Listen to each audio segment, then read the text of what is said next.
Thank you.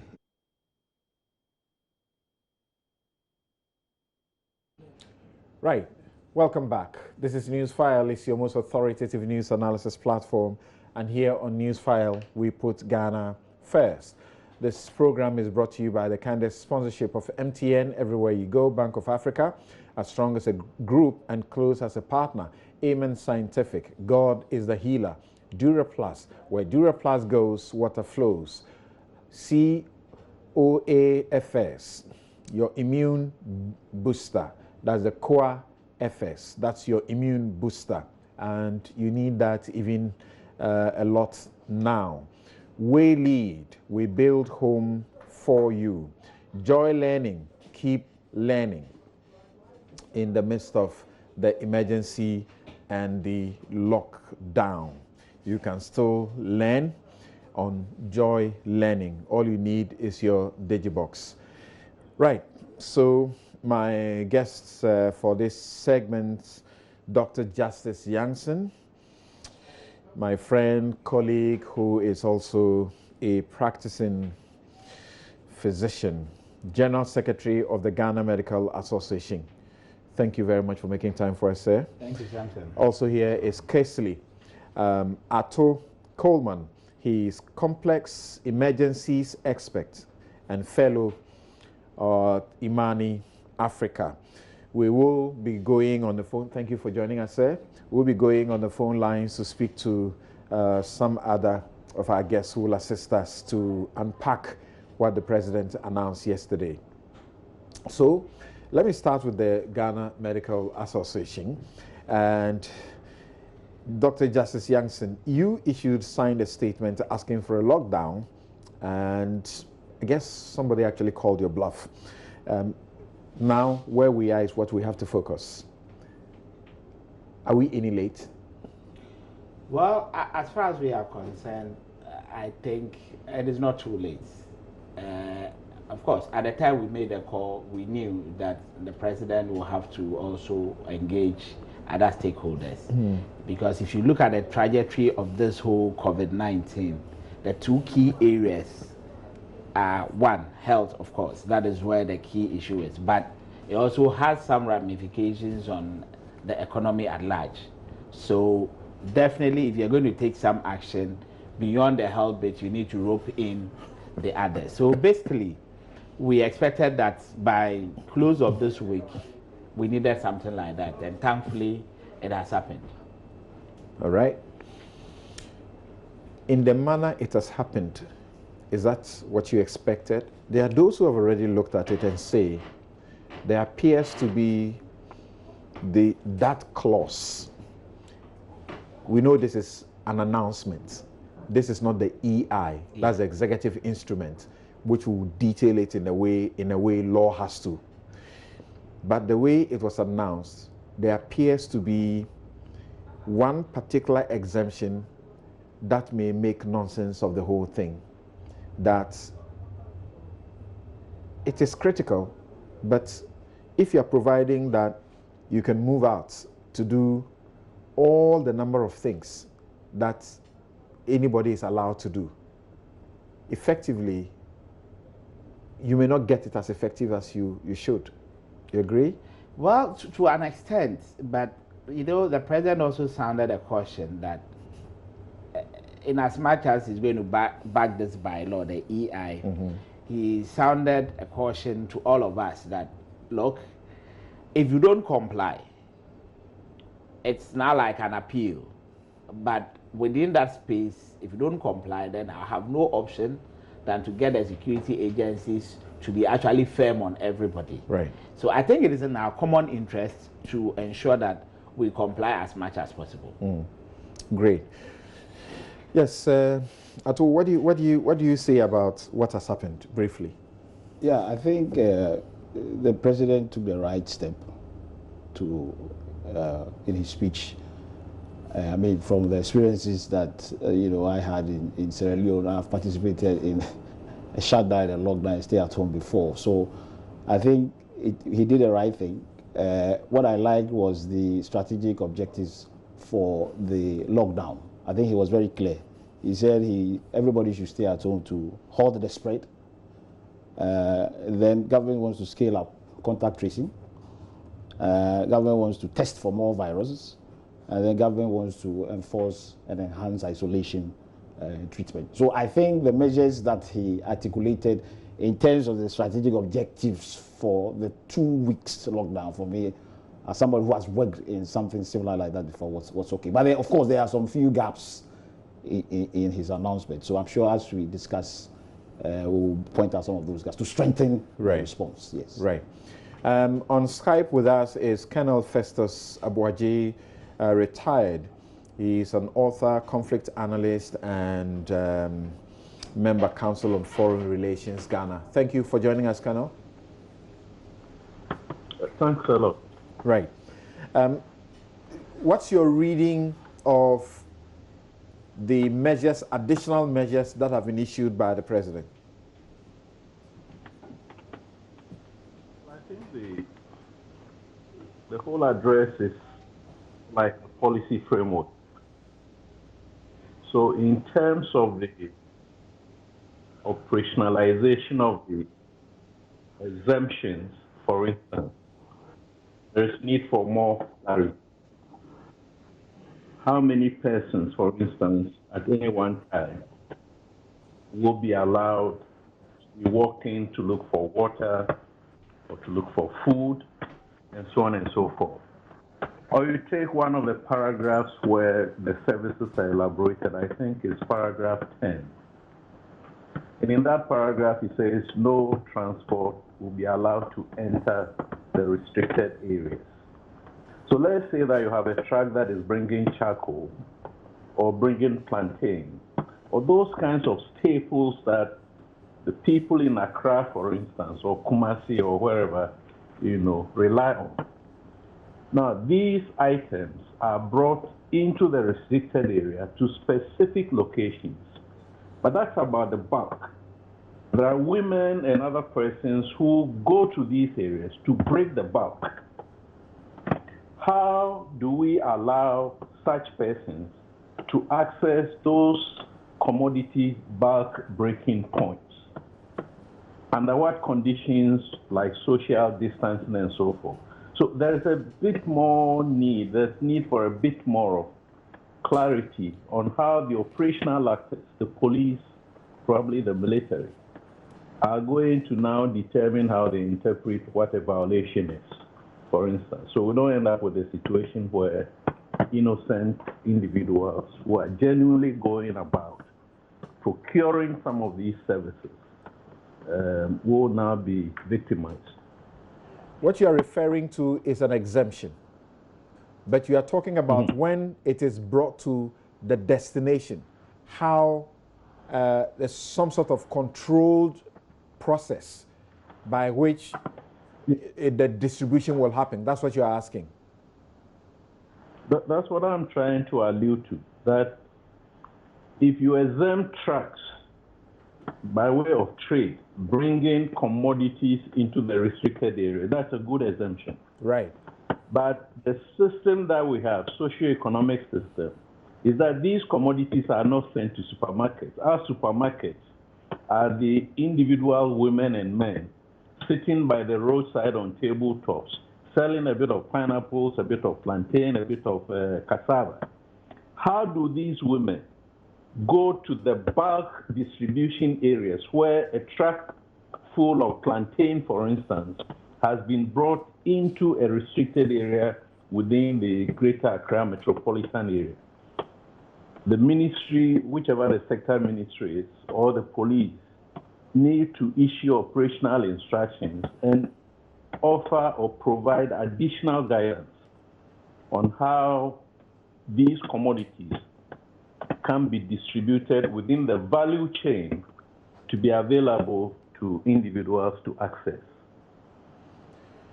Okay, so let's find out if the police will have any difficulty about this at all. Okay, so we are getting the police on the line, and once we get the police spokesperson on the line, we'll put those questions to, because there definitely will be some difficulties about the implementation. So we need to know how the police is going to go about it.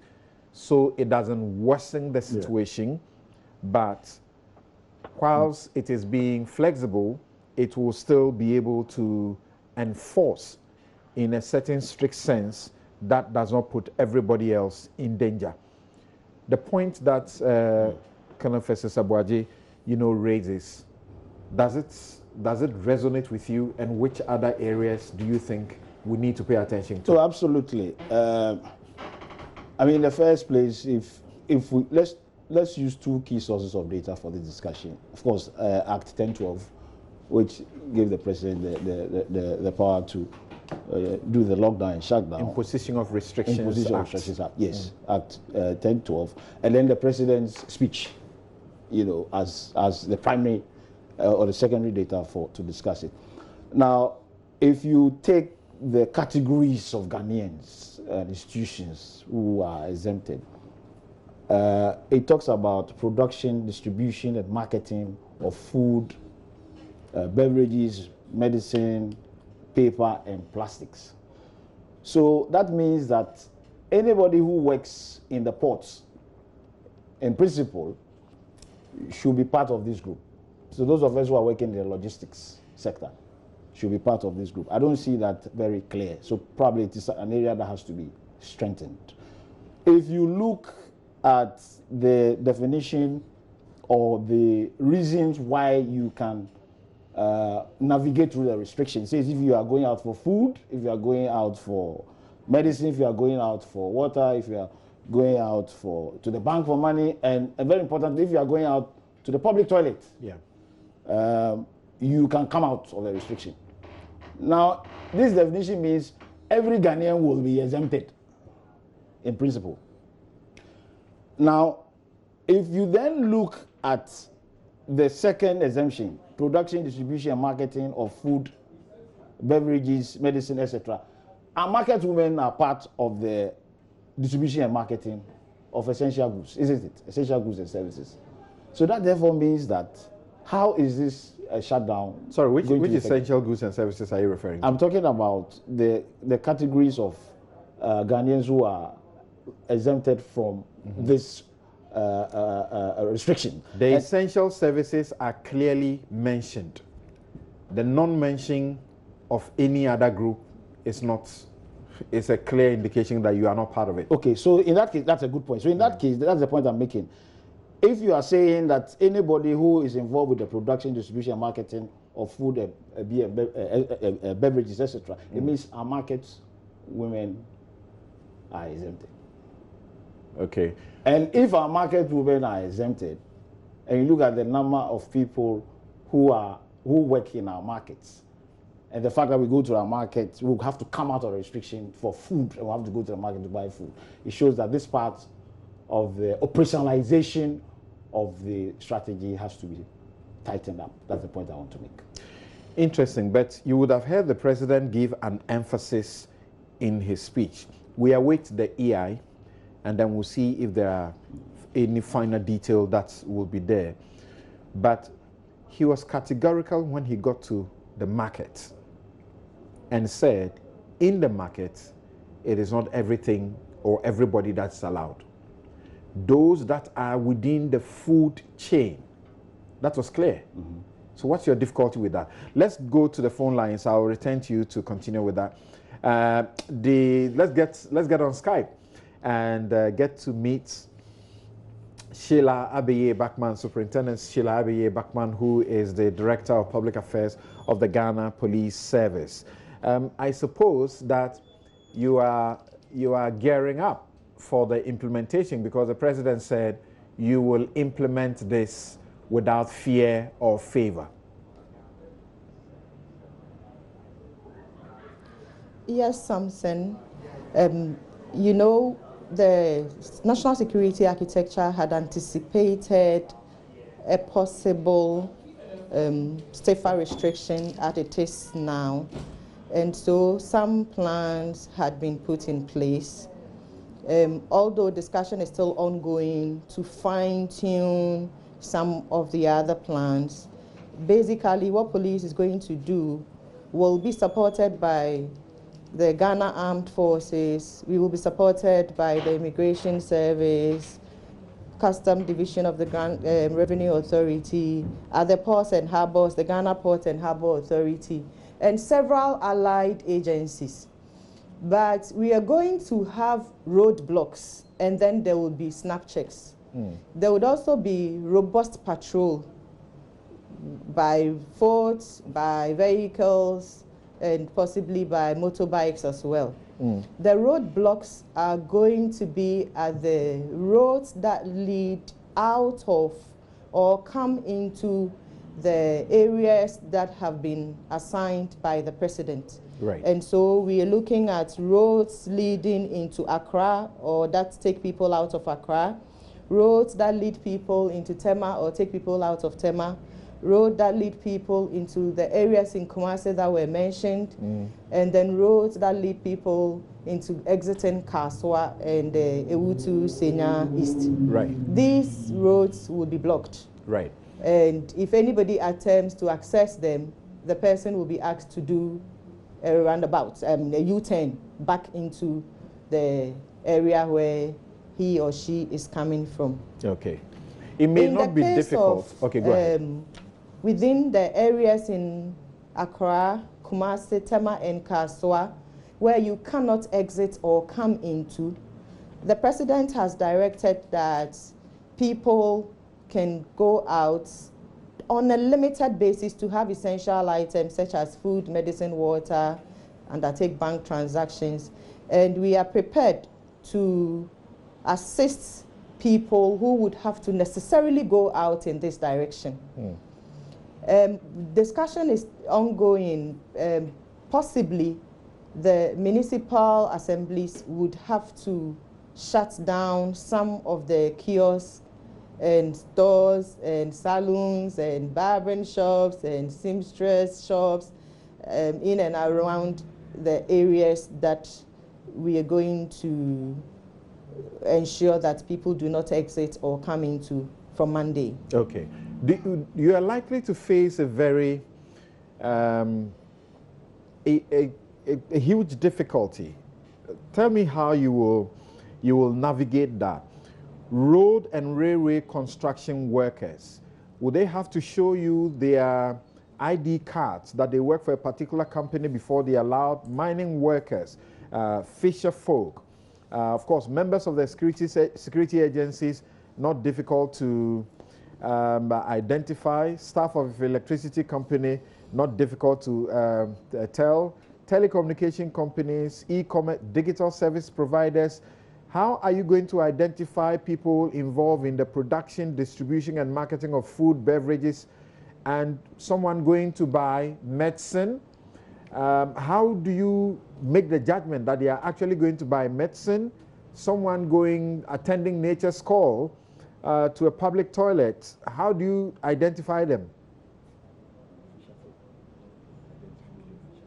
Samson, many of the exempted groups do have identification cards, but we also reckon that some of them may not have identification cards, like the fisher folk and some of the construction workers that you're talking about.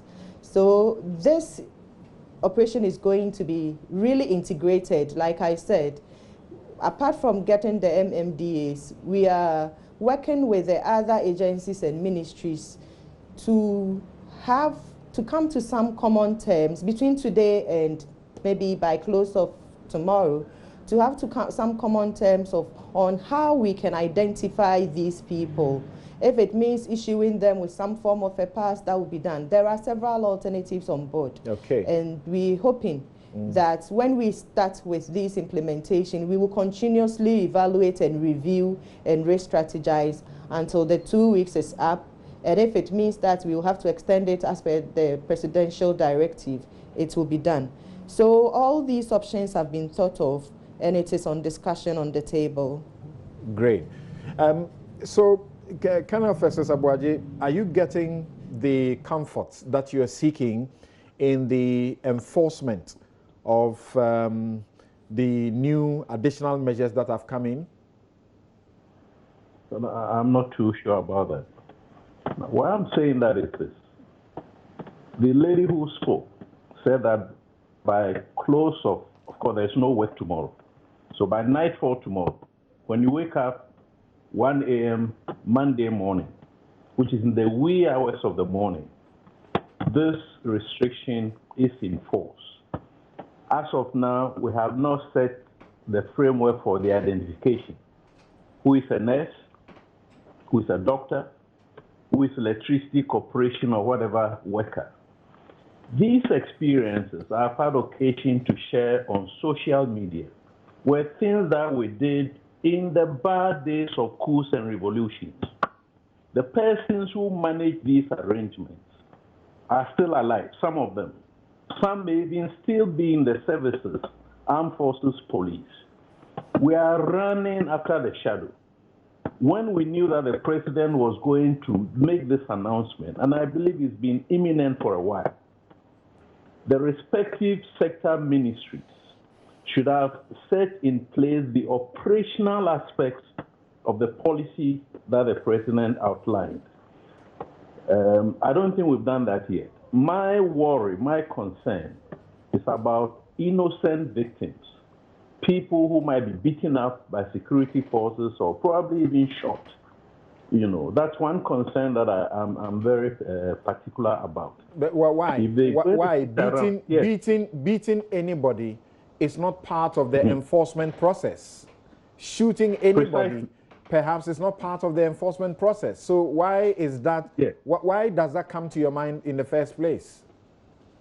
Because in the recent past, we've had experiences, episodes of the abuse of power on the side of the authorities.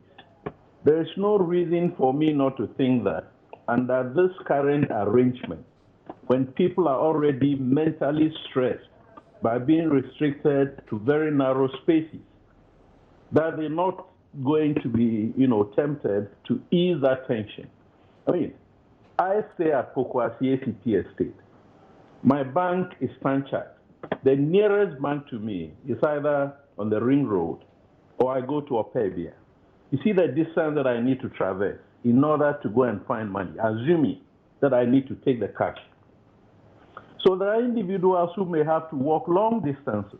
But the nurse who has been exempted may come and stand by the roadside looking for trotro. You agree that these measures Yes. are necessary. So how do you assist that process? Well, that's what I'm saying, that the respective sector ministry institutions must work out a certain arrangement of the operational aspects of the execution of that policy framework. This must be disseminated very widely for everybody to know how the police will go about stopping, interrogating, assisting, and so on. Let me give you one example. Take Osu Night Market. That is a big restaurant. That is where guns go to buy their dinner, to go and eat. How is the police or the local authorities, for that matter, going to police that environment to make it possible for guns to go out and buy their kenke in the night and their fish to go and eat without being labeled as violating the restriction? So what's our problem? Elsewhere, Elsewhere, these restrictions have been imposed and the people are complying and the law enforcement agencies are enforcing them appropriately. Why do we have fears here in Ghana? In New York, essentials are allowed. People can go out and get their essentials. Why do we think that's not possible here? Because of our recent culture. I made reference to that. You and I are here, and we've seen cases of police, brutally assaulting individuals, rightly, even if they have violated regulations. The way and manner in which these suspects or whoever are handled gives me cause for pause. So I'm only cautioning that the instructions that the police issued, for instance, which leaked on social media and were withdrawn, were very, very short on the action drills, the procedures that the police must use in executing the arrest of violations and the enforcement of the lockdown and so on and so forth. These details must be out and disseminated on many media platforms so that we can get that, convergence of understanding on the part of the authorities, on the part of the citizens. Okay, thanks. You've expressed your concerns there and suggested some ways by which you can go to that. But Sheila, can you help us? First of all, do you have the numbers? Because you need the numbers. Do you have the numbers to be everywhere in the places where these restrictions have been imposed to ensure full compliance? Because our lives depend on the enforcement. Yes, Samson, Colonel Abuaji may have a genuine fear, but the assurance and the good news is that we have also thought about these and strategized. In terms of numbers, on Friday, the Inspector General of Police caused a signal to be issued to all police personnel and actually recalling even those who are on leave. And so in the country, we have about over 35,000 police officers who will be deployed not only as police officers, but together with the Ghana Armed Forces, with the support of other security agencies, the Bureau of National Investigations and all. The operations will also be overt and covert. Like I said, there are still discussions on board. You see, the president did not ban movement totally within the areas of operation. Okay. The president directed that motorbikes, for instance, can ride, except that they cannot carry pillion riders. Right. Trotros, a limited number of trotros will work, but it is about the seating. And that is why we are not doing this alone.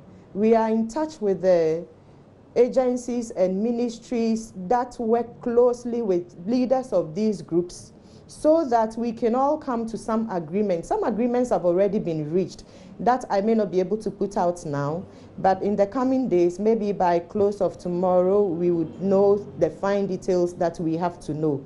But the assurance is that we are going to employ democratic policing strategies. As I said, if we find you on the street, we may even escort you to go to the bank. Because we are going to be in our numbers, both in plain clothes and in uniform, because we do know that it is not everybody who is comfortable in being escorted by a uniformed person. So we are only appealing to people that we should try to stay home. Staying home is for your benefit as well as for my benefit. It is just for a short period, after which things might change and we will all come back to town to do what we have to do. But we necessarily must enforce these directives to make them workable. And that is why we are not working alone. We want to assure you and the public that the processes ongoing are transparent. The processes are thinking about possible, we have done SWOT analysis. And so all these shades of opinion that have come out are being considered. And so other things that possibly people might not have even anticipated continue. There will be snap checks. And so we may even find you coming out of your house before you even get onto the streets. And we are employing negotiation tactics as part of our operation strategy to get people to feel safe, even as we enforce the directives. That's very, very, very assuring, particularly the manner of policing that you say you intend to do in the latter part of your presentation.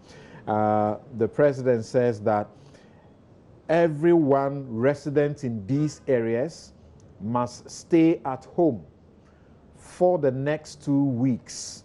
However, if you must go out, it must only be to get essential items such as food, medicine, water, undertake banking transactions, or to use public toilet facilities.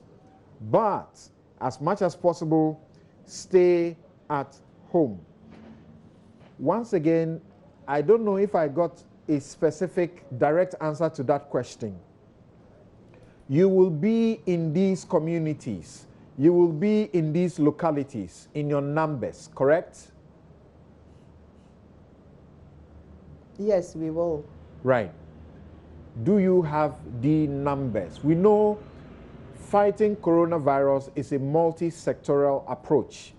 Whilst we are looking for how many, retired and young nurses to bring on board, elsewhere in the UK they asked for about 40,000 or so. They got 500,000, nurses who are coming in as volunteers to assist. Do you have the numbers? The numbers will be supported by other agencies. I have mentioned the Ghana Armed Forces. Great. I have mentioned the Bureau of National Investigation. I have mentioned the Immigration Service and other security agencies. And like you said, it is a multi-sectoral approach. And so we are going to employ every available support to do this.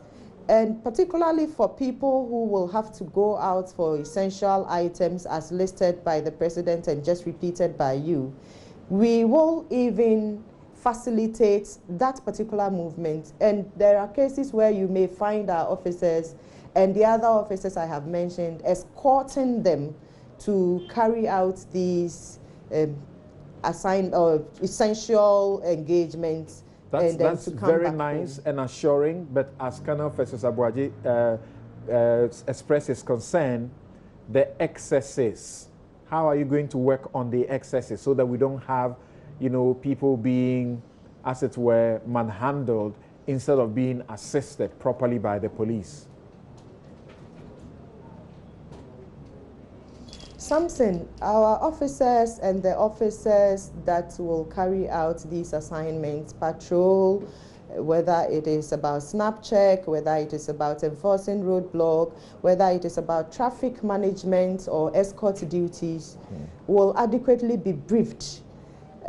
Even if we will have to employ force under certain restricted circumstances that may arise, it will be graduated force that will be equal to the kind of force we probably may be encountering.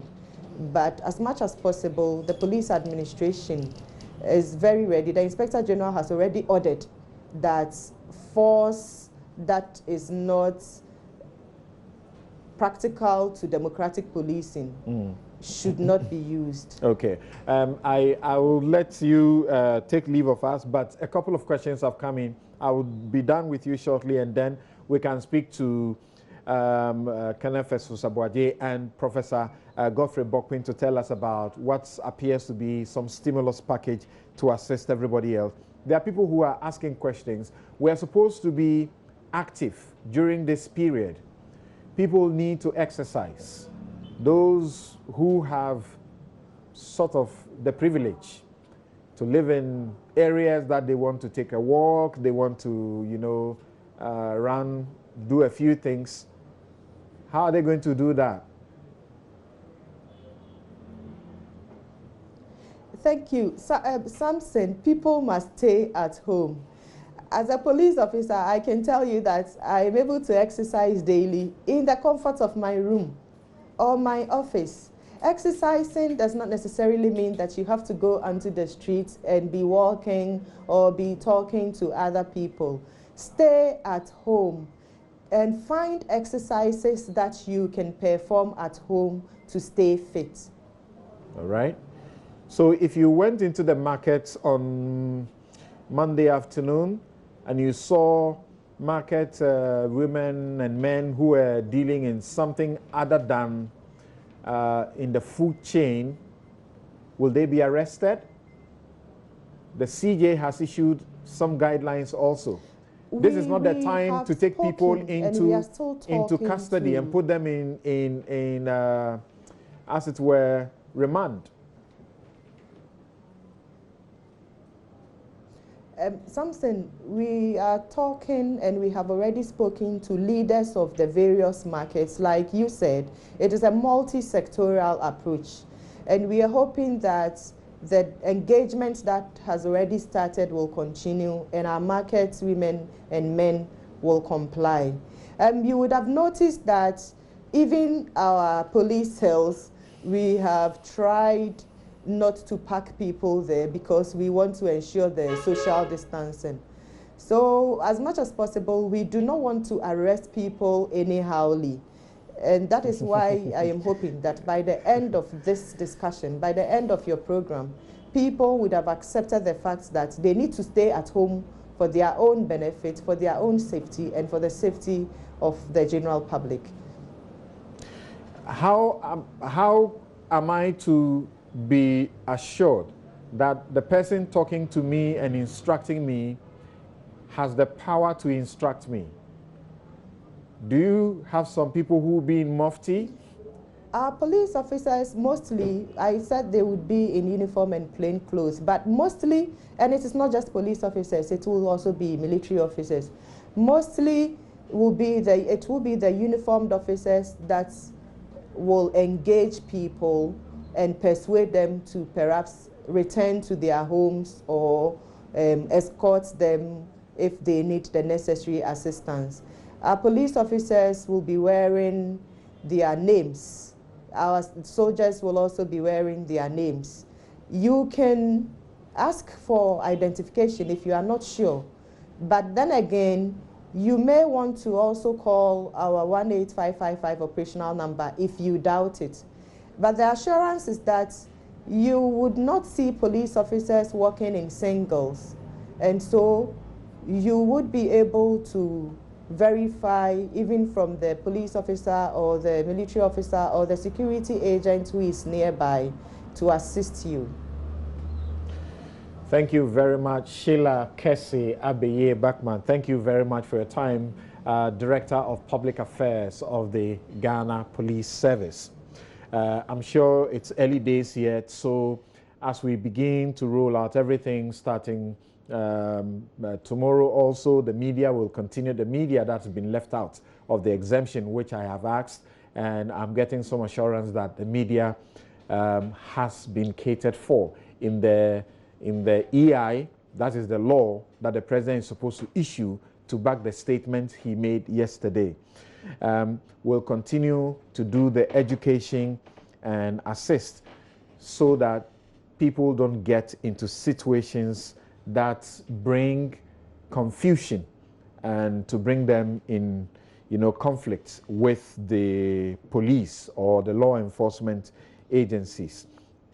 All right, so I'll return to my guests in the studio, but before we do that, let's go and finish up with Colonel Festus Abuaji, and then I'll get Professor Bokwing to help us to understand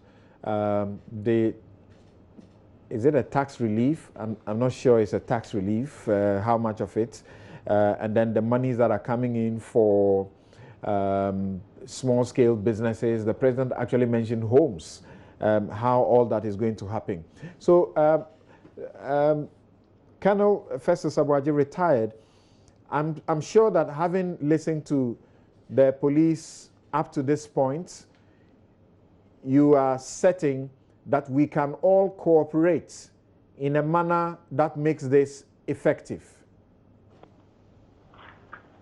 Definitely, we all need to cooperate. But this is in the interest of not ourselves, but of the entire society. So we all need to cooperate. But there are genuine needs,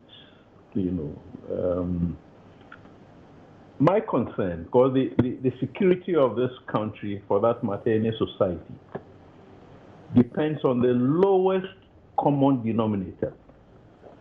Those individuals who make their living by selling pure water or selling plantain chips, who are now no longer able to, generate that amount of income to be able to survive. The policy framework is not very clear whether the reliefs that are being outlined in that framework extend to, for instance, kitchens being set up or food parcels being given out. See, unless we do that, then we have this security dimension that certain categories of affected persons might break the law through armed robberies or through attacks and so on, Right. Which will further, degenerate the security situation. So that's one concern I have. But if you may allow me, I'm not an expert in this hospital equipment, but many years ago, I deployed to Liberia with 500 soldiers. We had one armored vehicle. The armored vehicle had a certain number of rounds.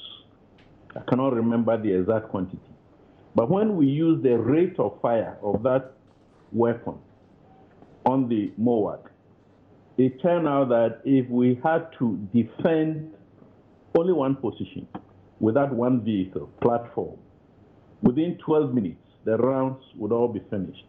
So I'm looking at the numbers of the categories of equipment in paragraph 15 and asking if a face mask has to be worn for 5 hours and discarded, and we're only bringing in 350,000 masks.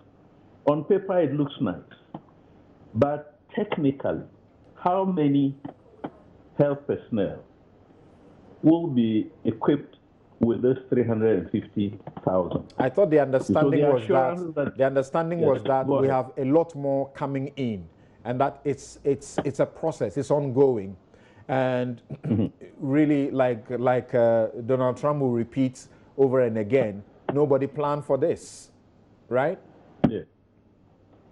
But it's been more than 3 months, isn't it, since this pandemic started evolving, and the devil is in the detail.